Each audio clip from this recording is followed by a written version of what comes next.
Hi there folks, back again for another video. As you might have guessed by the title and also the images that you're seeing here, this one is going to be all about massive winged and not winged dragons, drakes, worms, however you want to name them, and why I think that we need a few more of them on the tabletop. So the first thing I wanted to do is I kind of wanted to dive in and show off some of my favourite miniatures and talk about them at the same time. So the main reason that I wanted to bring this up is that I was very much inspired by a recent video I'd seen. There'll be a link down below to the channel, which is the Part-Time Hobbit channel, where they talked about dragons and why they were so awesome and why you see so many of them in Tolkien's work. And since we're sort of going down the Tolkien trail at the moment when it comes to wargaming and miniatures, especially within my collection, I thought it'd be kind of fun to talk about them in a broader sense and sort of why we tend to see them in and about within our games and stuff at the same time. So one of the main things that I think makes dragons so impressive and why you see them in artwork from Oathmark, for example, or on the cover of Dragon Rampart, as you see here, and across a whole bunch of different mediums, be they role-playing games or, you know, the covers of books. So, for example, The Hobbit with, Mighty Smaug and all that kind of thing, is I think that dragons as a whole are just an amazing and sort of terrifying aspect of mythology that has almost this grounding within our own sort of humanity and evolution and all that kind of thing. A lot of people equate dragons, especially that kind of like snake worm-like creature, to sort of looking back to kind of early Christianity and that sort of idea of the snake in the garden and that kind of thing. So it makes sense for there to be a big, huge, evil creature stomping around, trying to kill everybody and burn down villages and all that kind of stuff. I also think there's something really nice about the aesthetic of a dragon. I love the idea of something that is similar in many respects to some of the things that we see out there in the world, like lizards and snakes and all that kind of things. But then you take it to the next level and you start to add wings and fiery breath and all that kind of stuff into the mix as well. And suddenly you get amazing monsters that could, in some cases, be real if you really thought about it, which I think is really nice. You could imagine a dragon being there, and the way that people talk about them and the way that they've been baked into our folklore and history and fantasy novel and all that kind of thing. You could see them within our landscapes. You could see them hiding away in little caves in mountains. You could imagine them perched on the top of mountaintops or, overlooking cliffs and the seas and all that kind of things as well. When it comes to sort of exploring the landscapes of the world, especially here in the British Isles, I think. And so for all those reasons, I think dragons have managed to kind of cement themselves within our sort of fantasy ideologies and our fantasy archetypes, and especially within my kind of gaming sphere. I've always loved dragons, and I think they are fantastic creatures and really fun miniatures to paint at the same time. Nowadays, I think dragons have managed to get themselves a really awesome kind of new lease of life. I think mainly because of the resurgence of Dungeons and Dragons and the way that people are playing a lot more of that game. Dragons are popping up all the time. There's a reason why they're on the front cover of all these books and things, because they're big, epic, scary monsters that everybody knows from all sorts of new movies and TV shows and all that kind of thing. And so it's really nice to be able to come back and start painting lots of different models that have been created by a lot of people. The other thing that's really nice is that a lot of dragons are organic creatures, for the most part, unless you went down like a steampunk route or anything, I suppose. And the new sort of contrast paints and speed paints that are out there are amazingly good for painting things like dragons. You can do blending very easily, and because you're only effectively applying one coat, maybe even two perhaps, depending on the contrast or speed paint, you'll be able to get all the details of things like scales and stuff without too much hassle at all, really. You can see that, for example, in the miniatures that we're seeing here. Now, obviously, these have been painted with a slightly more traditional painting style. But I think you get to have a lot of fun when it comes to dragons. And we're even seeing a lot of them being done as 3D printing files and all sorts of different things. These are from Blue Giant, which I think just look amazing. What's not to like about massive dragons stomping across battlefields and killing lots of soldiers and all that kind of thing. I think that's another thing that I'd really like to see as well, is I'd love to see dragons become part of more war games. I often find that people will decide to put a dragon in as kind of like an nth thought at the end, but I think there's something to be said for including a dragon from the sort of very beginning almost in your games. Maybe use it as the heart of your expanding empire or something. Maybe you're your kingdom found a dragon's horde and they've worked alongside the dragon in order to, you know, conquer the lands that you now call your kingdom and stuff. I think that'd be really awesome, especially for something like Oathmark, I think. And because you can get them in so many different varying scales and sizes and all that kind of thing as well, they can be used as small elements of your forces, really large monolithic elements of your forces, or maybe something in between, like something like the cave drake, the old sort of Lord of the Rings dragon that I have still found in metal in some places, which is kind of awesome on the tabletop. So yeah, big fan of dragons and everything they do. The other thing that I think is really nice about them is that I think they kind of open up some interesting gaming opportunities for people. So for example, you're playing a game of Dragon Rampant, instead of it being your armies going up against each other, maybe you have a dragon in the centre of the tabletop, and your forces then have to turn their attention towards this one massive monolithic threat. The same with Oathmark. Maybe that's the thing that is going to be the big monster hunt between your two armies, dealing with that dragon and then claiming their horde for your own. I also think that it's really nice to see a lot more dragons appearing back in sort of fantasy RPGs and all that kind of stuff, and it's really come back to the zeitgeist. There's an artist that I really like called Johan Egerkrans, who has done a really awesome art book which looks at dragons in their entirety and sort of explains sort of like a history of them and that kind of thing, whilst also talking about famous dragons. So for example, you've got the famous duel there between St. George and the dragon, and then a whole bunch of other lovely art pieces which I think really kind of hone in on the different styles of dragon that you can include in your armies and stuff on the tabletop. I mean, for example, if we look at Games Workshop stuff and we go to the Age of Sigmar section of their website and we start looking at the Grand Alliance of Order with the Stormcast Eternals, they've done a lot of stuff recently which is all focused around dragons, because they also know that dragons are amazing. Who wouldn't want to have one of these, you know, at the head of their army of Order, battling across the tabletop? What's even cool about this kind of stuff is that in the role-playing game for Soulbound, you can even play as some of the dragons, like these Stormdrakes that you see here, and use them as your characters in games. There's a reason why people love Dragonborn as well, you know, that they're a massive race now within D&D with their lineage that you can dive into and play around with. So, you know, they are top of the food chain, as it were, once again, I think, which is really nice to see. I also like that when it comes to Wizards of the Coast and what they've been doing in Dungeons and Dragons, they actually have been focusing in on the idea that dragons are still at the core of like who and what they are. So you still have them at front and centre on the start sets, sort of, you know, in full view of everybody, sort of being a great draw for everyone to dive into and have fun with. But yeah.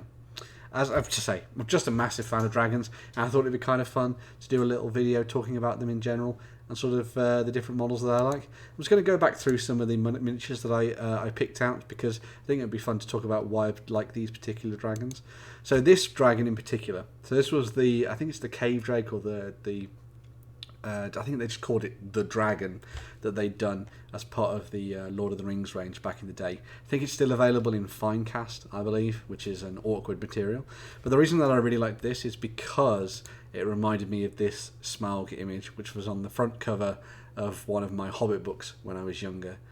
And so having something like that was a really nice reminder of that, and I just thought, again, just the immensity of this and seeing it on the tabletop would be amazing, especially since I was collecting dwarves. And so having a dragon for them to fight in the mountains just seemed like it was the perfect idea, thematically and aesthetically. Another one of the miniatures that I really like is the Splintered Light Dragon. So this is, I guess you could say, my top 5 dragons, actually, thinking about it. And this is the one that I showed off in my 15mm for D&D video recently. I think it's just an amazing model that shows that even at this scale, the smaller scale, you can do some really amazing things with dragons and use them as a proper threat on the tabletop rather than them feeling diminished or anything like that. So yeah, an amazing one there, as you can see, fighting off against a group of adventurers. I also really like the Oathmark dragon, and I think this goes back to my love of sort of Nordic style dragons, where they don't tend to have wings. If you think about it, within their sort of mythology and their folklore and their sagas and stuff, they tend to be wingless drakes that sort of slither down from the mountains, and I think this very much reminded me of that. And it also had a really nice Tolkien-esque feeling to it at the same time, which is appropriate considering his love of sort of Anglo-Saxons and Vikings and the Dark Ages in general. But as you can see, just a fantastic model, and when it's paired up against like another dwarven horde, it's as if they read my mind. it's just phenomenal. I really, really need to pick one of these up and paint it, even if I just have it on display. I think it will look really awesome in my collection. Another one of my favourite dragons, actually, is inspired by a little bit of role-playing stuff. So rather than it being D&D, this is actually the Pathfinder dragon from the front cover of one of their books, I think it was. Or it might have been an old start set. But this is one of the ones from Reaper. And it's just a really awesome pose of a dragon doing something sort of action-packed, which I think is quite nice. You don't often see a lot of dragons doing something other than sort of, you know, flying through the air or standing very proudly. It's nice to have a dragon that looks like it's in the midst of action with its claws raised up, mouth open, ready to breathe fire, and then just slash down with its, its tail or its claws at its enemies. And I thought the Pathfinder dragon was just a phenomenal model. I'm going to make sure I try and find links for all these dragons in the description below so you can check them out and see what you think. But really, really nice work on this dragon from Pathfinder. Yeah.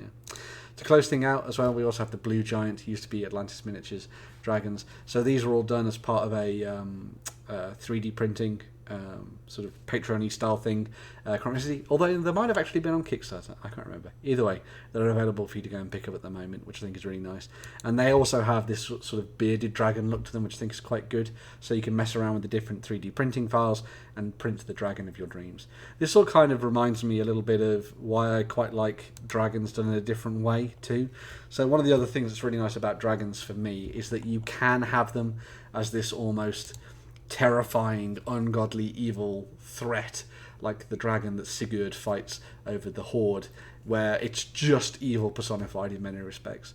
But then you can have dragons that have character and depth and personality, and they're not inherently just evil beings. I like the idea of some dragons just being big, proud, mighty creatures from ancient times who get hunted by humans because they are massive and scary.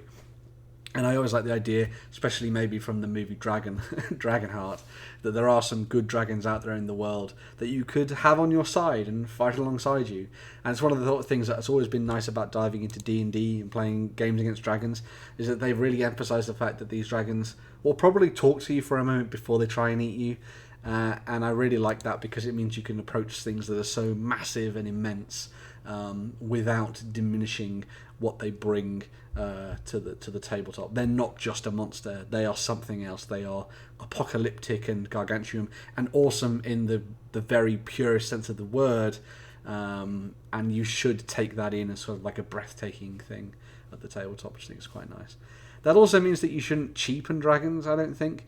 Like, I say that you should throw dragons into everything as much as you can, but I think there's something to be said for making sure that dragons are like the focal point of something.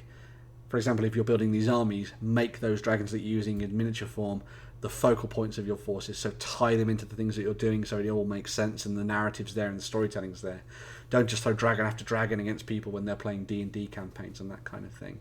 I just think they are phenomenal creatures that I weirdly would love to know existed in some strange ancient pocket of our world. I think it would be really awesome to find out maybe in the future that dinosaurs at one point were actually dragons. I think that would be very cool to see. But yeah.